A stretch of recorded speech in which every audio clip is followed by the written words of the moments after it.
Friends, welcome back to my channel biology with Deepti Jain from Vardhaman coaching. तो आज हम यहाँ पे डिस्कस करने जा रहे हैं पॉपुलेशन और उसकी कैरेक्टरिस्टिक फीचर्स। तो पॉपुलेशन क्या होती है, इकोलॉजी का पार्ट है। ये भी हमने स्टार्टिंग में पॉपुलेशन के बारे में पढ़ा था, थोड़ा सा टर्म ली थी। तो पॉपुलेशन को डिफाइन क्या कर सकते हैं, total number of individual of A species in a specific geographical area which can interbreed under natural conditions to produce fertile offspring and function as a unit of biotic community. That is the population. Total number जो individuals के हैं किसी भी एक species के लिए, वो अगर किसी भी जियोग्राफिकल एरिया में रहकर आपस में इंटरब्रीड करते हैं और इंटरब्रीड करके एक फर्टाइल ऑफस्प्रिंग को फॉर्म करते हैं और as a unit of biotic community को फंक्शन करते हैं, तो वो कहलाती है पॉपुलेशन। पॉपुलेशन जो है क्या करती है, इकोलॉजी को मतलब किससे लिंक करती है, link to population genetics and evolution. Population genetics और इवोल्यूशन को ये क्या करती है, लिंक करती है। और पॉपुलेशन को अगर हम किसी भी स्पीशीज की पॉपुलेशन को अगर छोटे छोटे ग्रुप्स में आगे डिवाइड होती है तो उन ग्रुप्स को हम बोलते हैं डीम्स या फिर लोकल पॉपुलेशन। ठीक है, तो पॉपुलेशन जब डिवाइड होगी तो डिफरेंट ग्रुप्स में, छोटे छोटे ग्रुप्स में, तो उन ग्रुप्स को हमने क्या बोला, डीम्स और लोकल पॉपुलेशन। तो अब हम यहाँ पे कैरेक्टरिस्टिक्स लेते हैं इसके। तो इसमें फर्स्ट कैरेक्टर जो है पॉपुलेशन का वो क्या है, पॉपुलेशन साइज और डेंसिटी। तो डेंसिटी क्या होती है, number of individuals per unit area. ठीक है, तो हम क्या बोल सकते हैं इसमें, it is a number of individuals of a species in the number of individuals of a species per unit area and volume at a given time. That is the population density. तो population density का जो formula हुआ वो क्या हो गया, number of individual in a region upon number of unit area in a region। कि एक एरिया में, पर्टिकुलर एरिया में कितने number of organism, number of individuals मिल रहे हैं। जितने ज्यादा कम एरिया में नंबर ऑफ इंडिविजुअल्स होंगे वहां की डेंसिटी उतनी क्या होगी, ज्यादा होगी। अगर वहां पे नंबर ऑफ इंडिविजुअल एक पर्टिकुलर एरिया में कम है और उतने ही एरिया में दूसरी जगह पे नंबर ऑफ इंडिविजुअल्स ज्यादा हैं, तो जहां पर कम है वहां पे डेंसिटी कम और जहां पे ज्यादा है वहां की डेंसिटी क्या हो जाएगी, ज्यादा। तो डेंसिटी जो है किसी भी पॉपुलेशन का साइज को शो करता है। जितनी ज्यादा डेंसिटी होती है उतना ज्यादा पॉपुलेशन का साइज बड़ा होगा, इंक्रीज होगा। लेकिन जितनी डेंसिटी कम होगी उतना पॉपुलेशन का साइज डिक्रीज होगा, कम होगा, छोटा होगा। ठीक है, तो पॉपुलेशन डेंसिटी को हम फाइंड करने के लिए दो मेथड यूज करते हैं। एक तो सैम्पलिंग मेथड होता है, इसका जो मेथड है एक तो होता है बाय सैम्पलिंग और दूसरा मेथड होता है इसका bye counting. Bye counting all individuals. हम जितने भी इंडिविजुअल्स हैं उस रीजन में अगर हम सबको काउंट करते हैं तो ये सेकंड मेथड हो जाएगा बाय काउंटिंग ऑल इंडिविजुअल्स, और फर्स्ट मेथड हो जाएगा बाय सैम्पलिंग, जिसमें हम सैंपल लेके उसका एक एवरेज निकाल के डेंसिटी फाइंड कर लेते हैं। नॉर्मली जो है सैम्पलिंग मेथड के थ्रू करा जाता है क्योंकि किसी भी रीजन में इंडिविजुअल्स को काउंट करना बहुत टफ हो जाता है, जिसकी वजह से सैम्पलिंग मेथड मोस्टली यूज होता है। सेकेंड कैरेक्टर हम लेते हैं बर्थ रेट यानी कि नेटिलिटी रेट। तो जितने एक पर यूनिट टाइम में जितने नंबर ऑफ इंडिविजुअल्स प्रोड्यूस हो रहे हैं, बर्थ हो रहे हैं, उनका हैचिंग हो रही है, जर्मिनेशन हो रहा है। प्लांट्स बोलेंगे तो हम जर्मिनेशन लेते हैं, हैचिंग बोलते हैं तो किसी एग का प्रोड्यूस होना, एग से प्रोड्यूस होना, वो चीज हमारी कहलाती है हैचिंग।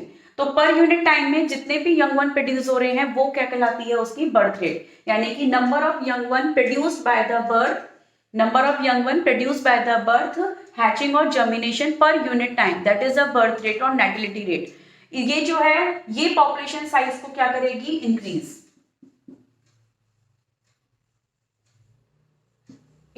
the population को increase करेगी।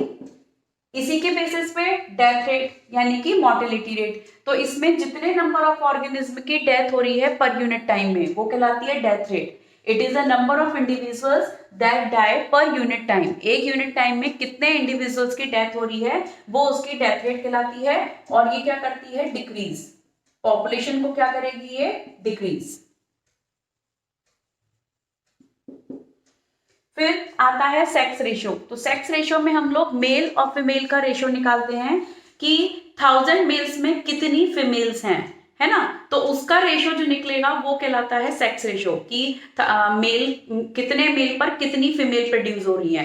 तो हम इसको कैसे डिफाइन करते हैं, it is expressed as the numbers of the female per 1000 male of a population in a given time. किसी भी टाइम पर, किसी पर्टिकुलर टाइम में 1000 मेल्स पे जितनी फीमेल प्रोड्यूस हो रही हैं वो उसकी कहलाती है सेक्स रेशो। तो जैसे केरला वगैरह में हम देखते हैं तो वहाँ पे फीमेल की सेक्स रेशो अच्छी है, वहाँ पे फीमेल नंबर्स में ज्यादा प्रोड्यूस हैं 1000 मेल्स में, तो सेक्स रेशो वहाँ की ज्यादा अच्छी होती है। तो नेक्स्ट कैरेक्टर है इसमें पैटर्न ऑफ डिस्ट्रीब्यूशन। तो पैटर्न ऑफ डिस्ट्रीब्यूशन में क्या होता है कि किस तरीके से पॉपुलेशन किसी भी एरिया में डिस्ट्रीब्यूट है, ऑर्गेनिज्म किस तरीके से डिस्ट्रीब्यूटेड है। तो क्या बोलेंगे हम, process of distribution of individuals within the geographical boundaries of population is termed as a dispersion of population. किसी भी एरिया में, पर्टिकुलर एरिया में इंडिविजुअल्स जो हैं उसकी बाउंड्रीज पे किस तरीके से डिस्ट्रीब्यूटेड है, उनका जो डिस्पर्जन कहलाता है वो कहलाता है पैटर्न ऑफ डिस्ट्रीब्यूशन। तो ये दो टाइप के पैटर्न है इसमें, एक तो होता है क्लम्प्ड, फर्स्ट मेथड है इसमें क्लम्प्ड, और सेकेंड मेथड है इसमें यूनिफॉर्म।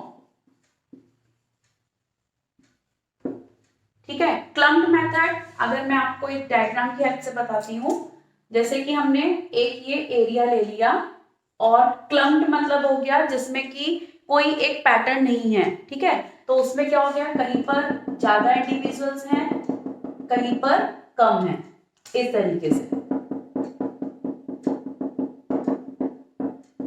तो ये जो है ये क्या हुआ, क्लम्प्ड हुआ, है ना, ये मेथड क्या हुआ, क्लम्प्ड। जैसे कि होता है कि ट्रीज के पास बहुत सारे प्लांट्स, हर्ब्स, श्रब्स ग्रो हो जाते हैं, या ब्रायोफाइट एक जगह बहुत ज्यादा ग्रो हो गया, एक जगह कम ग्रो हो रहा है, या एक जगह ग्रासेस बहुत ग्रो हो रही हैं, एक तरफ कम हो रही है, तो वो चीज मेथड होती है क्लम्प्ड मेथड हो गया। क्लम्प्ड होता है डिस्ट्रीब्यूशन मेथड एक। ठीक है, सेकेंड मेथड हम जो बोल रहे हैं यूनिफॉर्म। यूनिफॉर्म में जब हम किसी भी क्रॉप लैंड पर एक इक्वल डिस्टेंस में, इक्वल अमाउंट में ऑर्गेनिज्म को, जैसे प्लांट्स को सैपल ग्रो करा रहे हैं, सीड को ग्रो करा रहे हैं, तो वो चीज हमारी क्या रहती है, यूनिफॉर्म। जैसे इस तरीके से एक पैटर्न के साथ, इक्वली डिस्टेंस और इक्वली डिस्ट्रीब्यूशन के साथ जो ये होगा, ये क्या कहलाएगा, यूनिफॉर्म। ये हुआ यूनिफॉर्म। ठीक है, तो इस तरीके से क्लम्प्ड और यूनिफॉर्म मेथड होते हैं जो डिस्ट्रीब्यूशन पैटर्न को शो करते हैं। तो नेक्स्ट हम यहाँ पे लेते हैं एज पिरामिड। तो एज पिरामिड क्या होता है, a population at any given time is composed of individuals of different ages. When the age distribution is plotted for the population, the resulting structure is called the age pyramid. अगर हम किसी भी population के given time में अगर different as, एक individual की different ages को जब हम उसका एज डिस्ट्रीब्यूशन एक स्ट्रक्चर में शो करते हैं तो वो स्ट्रक्चर जो मिलता है वो क्या कहलाता है, हमारा एज पिरामिड। तो एज पिरामिड सबसे पहले जो ह्यूमन पॉपुलेशन होती है, ह्यूमन पॉपुलेशन के एज पिरामिड में डायग्राम में मेल और फीमेल दोनों एक साथ शो होते हैं। और बॉर्डन हैमिट थे, फर्स्ट इकोलॉजिस्ट थे जिन्होंने की 3 मेजर ग्रुप दिए पॉपुलेशन के। First is the pre reproductive, reproductive and post reproductive.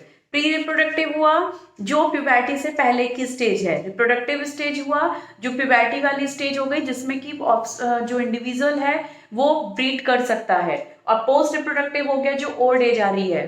जैसे कि अगर हम फीमेल्स में लेते हैं तो आफ्टर मीनोपॉज जो एज होती है वो पोस्ट रिप्रोडक्टिव में आ जाती है। तो इनके बेसिस पे जो कोई भी शेप होती है पिरामिड की वो पॉपुलेशन के ग्रोथ और स्टेटस को रिफ्लेक्ट करती है।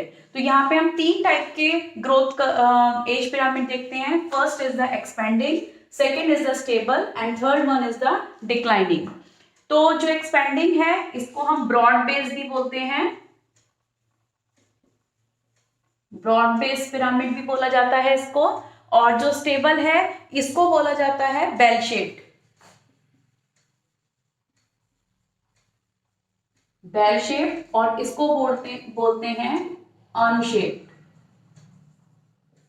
ये होता है अनशेप्ड। तो ये जो मैंने यहाँ पे जो पिरामिड दिखाए हैं इसमें ये जो ब्लैक वाला है, ब्लैक जो नीचे ब्रॉड बेस आ रहा है, ये होती है post reproductive stage. Post reproductive. तीनों में जो भी आ रही है ये ब्लैक, वो क्या शो कर रहा है? Post reproductive.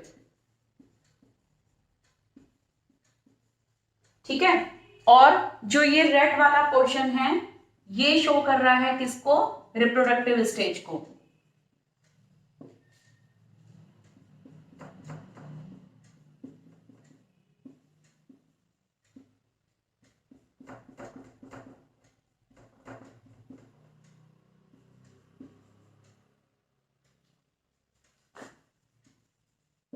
और जो ब्लू वन है वो शो कर रहा है प्री रिप्रोडक्टिव।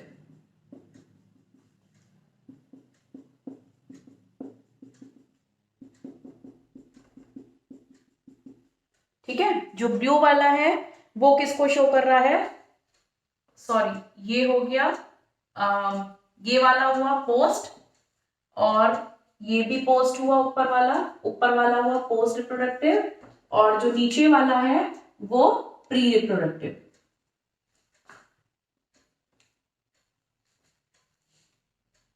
ये हो गया प्री रिप्रोडक्टिव। तो प्यूबर्टी से पहले का नीचे, फिर बीच में रिप्रोडक्टिव, और आफ्टर मीनोपॉज, है ना, जो ओल्ड स्टेज आ गई।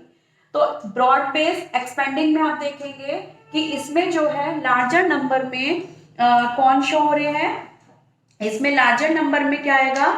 यंग इंडिविजुअल्स ज्यादा हैं। इस वाले ग्राफ देखो आप, नीचे जो ब्रॉड बेस है ये किसका है? प्री रिप्रोडक्टिव का है, तो ये यंग वंस का हो गया, तो इसमें यंग वंस ज्यादा हैं, और धीरे धीरे नंबर्स में क्या हो रहा है? कम होता जा रहा है। तो ये हुआ एक्सपेंडिंग, अब ऊपर से नीचे की तरफ बढ़ता हुआ आ रहा है। अगर हम बेल शेप यानी कि स्टेबल देखते हैं, तो स्टेबल में जो है हर प्रपोर्शन लगभग क्या आ रहा है? सेम। उनका जो डिस्ट्रीब्यूशन है वो लगभग क्या है? सेम। देखिए, पोस्ट प्री रिप्रोडक्टिव और रिप्रोडक्टिव में लगभग सिमिलर है, तो इसमें बहुत ज्यादा फर्क देखने को नहीं मिलता है। एक नेचुरल पॉपुलेशन में नॉर्मल, उसमें हमको स्टेबल ही जो है पॉपुलेशन का पिरामिड देखने को मिलेगा, एज पिरामिड देखने को मिलता है। ऐसा नहीं है कि वो बहुत ज्यादा आगे जाकर कम हो जाएंगे इंडिविजुअल। इसी तरह से अर्न शेप में आप देखते हैं तो इसके अंदर क्या हो रहा है? नीचे प्री रिप्रोडक्टिव कम है और रिप्रोडक्टिव स्टेज ज्यादा है, और ओल्डर इंडिविजुअल्स फिर क्या हो जाएंगे? रिप्रोडक्टिव के कंपैरिजन में ज्यादा आ जाते हैं। इसके मतलब पोस्ट प्री रिप्रोडक्टिव के कंपैरिजन में क्या हो जाएंगे? ज्यादा। तो इस तरीके से ये कौन सी हो गई? अनशेप हो गई। तो ये नॉर्मली कम देखने को मिलता है, डिक्लाइनिंग फेस हो गई कि प्री रिप्रोडक्टिव स्टेज ज्यादा थी और ओल्डर इंडिविजुअल्स क्या हो गए? उसमें ज्यादा हो गए, है ना। प्री रिप्रोडक्टिव कम, यंग वंस कम, और ओल्डर यंग वंस ओल्डर जो हैं वो क्या हो गए? ज्यादा हो गए। तो ऐसा नॉर्मली बहुत कम देखने को मिलता है। सबसे ज्यादा जो स्टेबल पिरामिड है ये शो होता है किसी भी पॉपुलेशन में। तो ये पॉपुलेशन के सारे करेक्टरिस्टिक फीचर्स कंप्लीट हो गए। तो नेक्स्ट वीडियो में नेक्स्ट इंपॉर्टेंट और इंटरेस्टिंग टॉपिक लेकर आऊंगी। तो प्लीज चैनल सब्सक्राइब करिए, वीडियो लाइक करिए, शेयर करिए। Thank you.